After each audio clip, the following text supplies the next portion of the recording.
और इस वक्त अहम खबर आ रही है। लद्दाख में भारत चीन के बीच जारी तनाव के बीच भारत ने अपने तमाम सरहदी इलाकों पर अलर्ट जारी कर दिया है। गृह मंत्रालय सूत्रों के मुताबिक भारत ने चीन सीमा के अलावा नेपाल और भूटान बॉर्डर पर भी सुरक्षा बलों को अलर्ट रहने के निर्देश दे दिए हैं।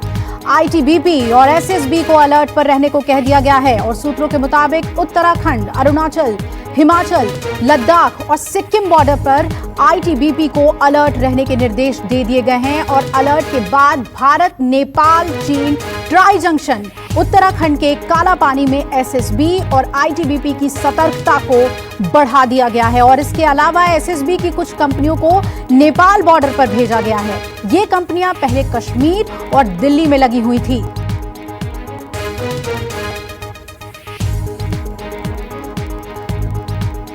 और इस खबर पे ज्यादा अपडेट के लिए रुख करते हैं मेरे सहयोगी प्रशांत देव का। प्रशांत, जानना चाहेंगे किस तरह से अब ये एक हाई सेंसिटिव इशू के तौर पर इसे सरकार ले रही है और जितने भी हमारे सेंसिटिव बॉर्डर्स हैं वहां पर अब तैनाती बढ़ाई जा रही है।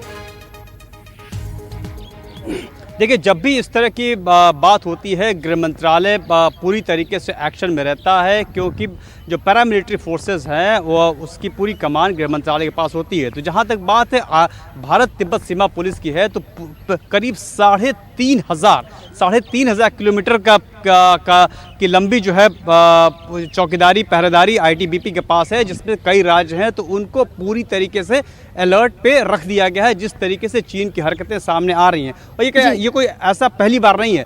अगर जब डोकलाम हुआ तब भी इस तरह की बात की गई थी, गलवान में भी की गई थी, और अब फिर जब चीन जब ऐसी हरकतें कर रहा है तो उसको अलर्ट पर रखा गया। उसको ये संदेश देने की बात है कि भारत बहुत मजबूती के साथ अपनी सीमा पे खड़ा है और हर बात का मुंहतोड़ जवाब देने के लिए भारत पूरी तरीके से तैयार है। जैसे भी जो सीमा के प्रहरी हैं उनको बोल दिया गया हर स्थिति से निपटने के लिए। सेना भी अलर्ट पे है।